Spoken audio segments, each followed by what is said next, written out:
செல்வம் தரும் மகா சிவராத்திரி வழிபாடு தலைமுறைகளுக்கும் நன்மை தரும். சிவன் என்ற சொல்லுக்கு மங்களம், இன்பம் என்று பொருள். எனவே சிவராத்திரி ஒளிமயமான இரவு, இன்பம் தருகின்ற இரவு என்று அழைக்கப்படுகின்றது. சிவராத்திரி அன்று விரதமிருந்து கண் விழித்து சிவ பூஜை செய்ய வேண்டும். தூய ஆடைகளை அணிந்து கொண்டு திருநீறு பூசிக்கொண்டு சிவனை தியானம் செய்ய வேண்டும். சிவனுக்குரிய மந்திரங்களை கூறி வழிபட வேண்டும். மகா சிவராத்திரியை முன்னிட்டு அனைத்து சிவ ஆலயங்களிலும் பல சிறப்பு பூஜைகள் செய்யப்படுகின்றமை வழமையான செயற்பாடாகும். மகா சிவராத்திரி நாளில் விரதமிருந்து சிவனை வழிபட்டால் 3 தலைமுறைக்கும் புண்ணியம் சேரும் என்கின்றன புராணங்கள். மாசி மாதம் கிருஷ்ணபஷ்டம் சதுர்த்தசி அன்று அமாவாசைக்கு முதல் நாள் சிவராத்திரி விரதம் கொண்டாடப்படுகின்றது. அன்றைய தினம் சிவபெருமானை நினைத்து விரதமிருந்து வழிபட்டால் கவலைகள் அனைத்தும் தீரும், காரிய வெற்றியும் ஏற்படும் என்கின்றன புராணங்கள். அப்பேற்பட்ட சிவராத்திரியின் விரத மகிமை பற்றி கொஞ்சம் தெரிந்து கொள்ளுவோம் வாருங்கள். பிரம்மதேவன், திருமால், குபேரன், இந்திரன், சூரியன், சந்திரன், அக்னி பகவான் உள்ளிட்ட தேவர்கள் பலரும் சிவராத்திரி விரதத்தை கடைபிடித்து உயர்ந்த நிலையை அடைந்தார்கள் என்று புராண கதைகள் கூறுகின்றன. பூமி தானம், தங்க தானம், கோடிக்கணக்கான பசுக்கள் தானம், புராணங்களில் சொல்லப்பட்ட மற்றைய பல விரதங்களை நெடுங்காலம் கடைபிடிப்பது, 100 அஸ்வமேத யாகம் செய்வது, பலமுறை கங்கா ஸ்நானம் செய்வது ஆகிய அனைத்தையும் மேற்கொண்டாலும் ஒரு சிவராத்திரி விரதத்தை அனுஷ்டிப்பதற்கு ஈடாகாது என்கின்றனர். சிவராத்திரிக்கு முதல் நாள் ஒருவேளை மட்டுமே உணவு உண்ண வேண்டும். சிவராத்திரி அன்று அதிகாலையிலேயே எழுந்து குளித்துவிட்டு சூரிய உதயத்தின் போது காலையில் வீட்டில் செய்ய வேண்டிய பூஜைகளை முடிக்க வேண்டும். அதன்பின் கோவிலுக்கு சென்று முறைப்படி தரிசனம் செய்ய வேண்டும். பூஜை செய்யும் இடத்தை மலர்களால் அலங்கரித்து நண்பகலில் குளித்து மாலையில் சிவ அர்ச்சனைக்குரிய பொருட்களோடு சிவன் கோவில் சென்று ஏற்பாடுகளை செய்யலாம். மாலையில் மீண்டும் குளிர்த்து வீட்டில் சிவபூஜை செய்ய வேண்டும். வீட்டிலேயே இரவின் 4 ஜாமங்களிலும் முறைப்படி பூஜை செய்தாலும் நல்லம். வில்வ இலைகளால் அர்ச்சனை செய்தல் கூடுதல் உத்தமம். மகா சிவராத்திரி விரதம் மேற்கொள்பவர்கள் கோபத்தை கட்டுப்படுத்துவதுடன் பிரம்மச்சாரியத்தை கடைபிடிக்க வேண்டும். சிந்தையில் அமைதியுடன் சிவபுராணத்தை பாடிக்கொண்டிருக்க வேண்டும். பற்றற்று இருப்பதுடன் பேராசைகளை கைவிட வேண்டும் என்கின்றனர் முன்னோர்கள்.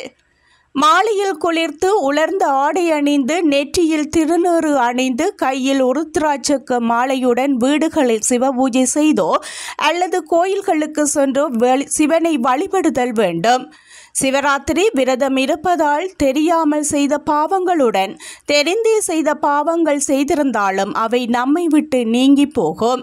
யார் வேண்டுமானாலும் சிவராத்திரி விரதத்தை மேற்கொள்ளலாம். சிவ ஆலயங்களில் நடைபெறும் 4 கால பூஜைகளுக்கு பூக்கள் மற்றும் அபிஷேக பொருட்களை கோயில்களுக்கு வழங்குதல் நல்லது.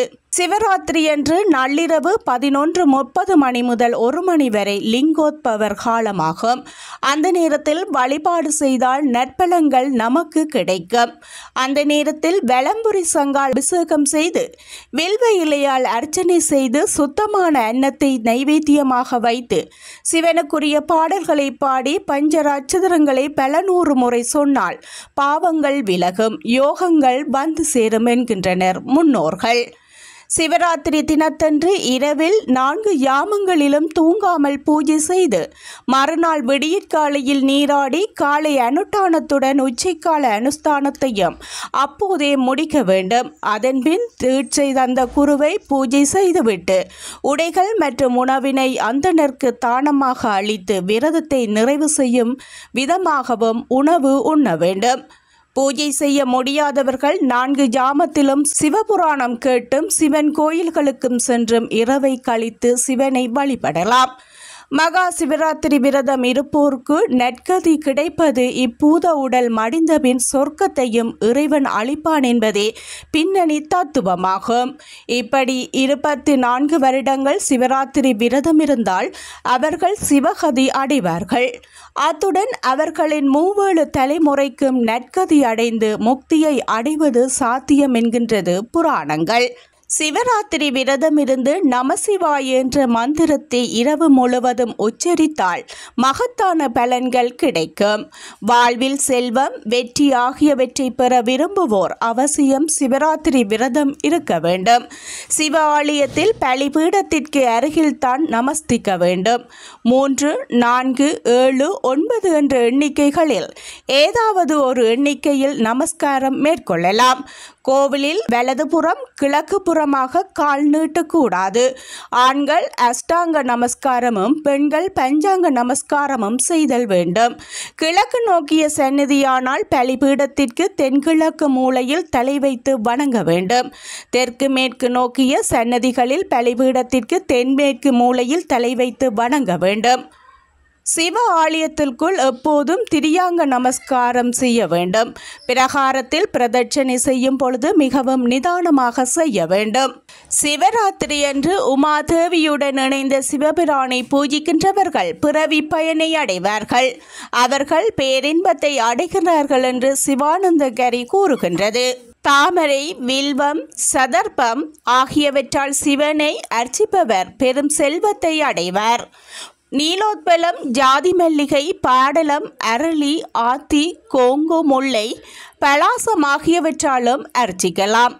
புஷ்பபலன் என்னும் நூல் ஒரு கொன்றை மலரை சிவனுக்கு சாத்துபவர் சாலோக பதவியையும், 2 மலர்கள் சாத்துபவர்கள் சாமீக பதவியையும், 3 மலர்கள் சாத்துபவர்கள் சாரூப பதவியையும், 4 மலர்களை சாத்துபவர் சாயுஜ பதவிகளையும் அடைவார் என்று கூறுகின்றது.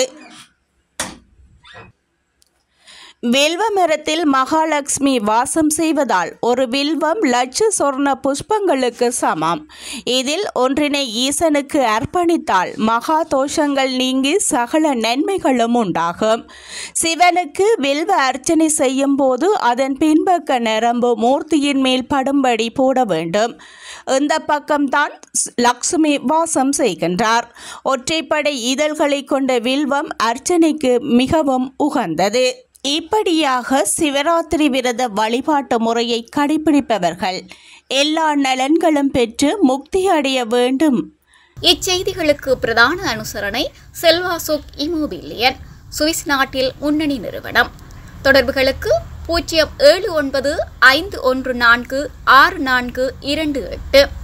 வீடு வாங்க, வீடு கட்ட, வீடு திருத்த மற்றும் வீட்டுக்கடன்.